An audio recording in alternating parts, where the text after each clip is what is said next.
यदि a तथा b ऐसे धन पूर्णांक है, धन पूर्णांक का मतलब दोनों वैल्यू पॉजिटिव है, कि a square minus B square बराबर 19 हो, तो a का मान क्या होगा।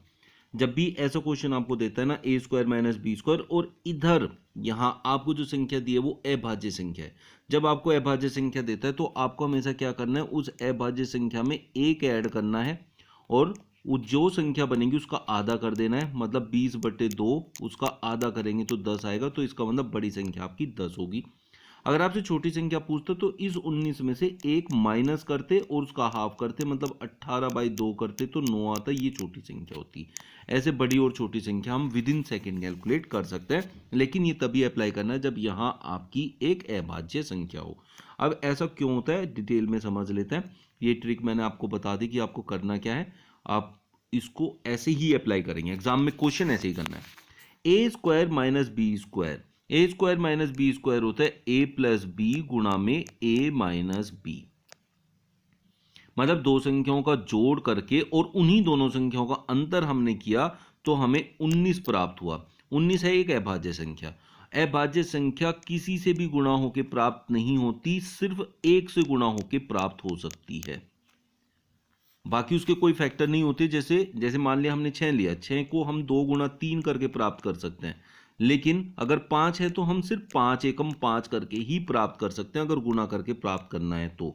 और यहां हमें गुणा करके प्राप्त करना है, इसकी इसमें गुणा करनी है, तो इसका मतलब क्या हुआ कि a माइनस बी जो छोटी संख्या वो 1 रही होगी और इन दोनों का योग रहा होगा 19, तो 19 एकम 19 ऐसे करके। अब आपको जब दो संख्याओं का जोड़ और अंतर दिया हो, उन्हीं दो संख्याओं का अंतर भी दिया हो और आपको बड़ी संख्या प्राप्त करनी हो, तो इन दोनों संख्याओं को जोड़ा जाता है और उसका आधा किया जाता है, तो आपको बड़ी संख्या मिल जाती है। और इसी से हमें अगर छोटी संख्या चाहिए होती तो इन दोनों का निकाला जाता है अंतर, 19 माइनस 1 जो कि 18 हो गया, और उसका हाफ किया जाता है तो आपको मिलती है छोटी संख्या। तो इस तरीके से, लेकिन इस सारे प्रोसेस पे जाना नहीं है, तो आपको ट्रिक पहले जो मैंने बताई वो ही यूज करनी है कि जब भी आपको ए स्क्वायर माइनस बी स्क्वायर दिया हो, जब भी आपको ए स्क्वायर माइनस बी स्क्वायर दिया हो और उसमें जो उसकी वैल्यू दी हो वो अभाज्य संख्या हो, तो हमेशा उसमें एक ऐड करना है, उसका हाफ करते ही आपको बड़ी संख्या मिलेगी, और उसमें से एक माइनस करेंगे और उसका हाफ करेंगे तो आपको छोटी संख्या मिलेगी। यहाँ बड़ी मिलेगी और यहाँ छोटी। इस तरीके से बड़ी और छोटी संख्या को विद इन सेकेंड आप निकाल सकते हैं। a बराबर 11 है, b बराबर 9 है, तो a square plus b square plus a b upon a cube minus B cube का मान क्या होगा। जब भी आपको a cube minus B cube की वैल्यू पूछी हो तो आपको a माइनस बी करना है, मतलब इसमें से पहली संख्या में से दूसरी को माइनस कर देना है, तो आपका आंसर आएगा। तो 11 माइनस 9 बराबर 2 आपका आंसर होगा। लेकिन a cube minus B cube नीचे है तो आंसर बटे में आएगा, बटे में 1 के बटे में 2, क्योंकि a cube minus B cube नीचे था। अब ऐसा क्यों होता है, क्योंकि a cube minus B cube होता है a माइनस बी और गुणा में a square plus b square plus a b, और ऊपर यही संख्या हमें दी हुई है a square plus b square plus a b, तो ये पूरी वैल्यू से कट जाती है, खाली ये बचता है।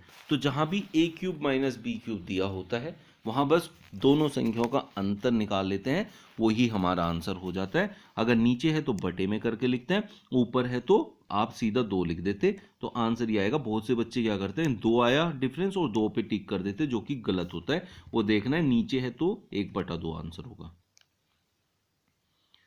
4.41 इंटू 0.16 को डिवाइड करना है 2.1 इंटू 1.6 इंटू 0.21 से।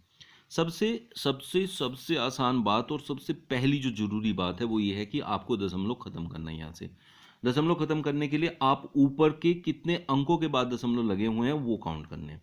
यहाँ 2 के बाद दशमलव है, यहाँ भी 2 के बाद दशमलव है, तो टोटल 4 अंकों के बाद दशमलव हुआ ऊपर, और यहाँ 1 2 3 और 1 4, नीचे भी 4 अंकों के बाद दशमलव हुआ। तो इसका मतलब जब बराबर अंकों के बाद दशमलव होता है ऊपर नीचे तो वो दशमलव होता ही नहीं है। तो इसका मतलब ये सीधा सीधा हमारे लिए 441 गुना 16 बाई 21 गुना 16 गुना 21 बन गया। अब 16 से 16 कट गया और 21 की गुना 441 होती है, तो इसका मतलब हमारा आंसर आएगा 1 ऑप्शन फर्स्ट।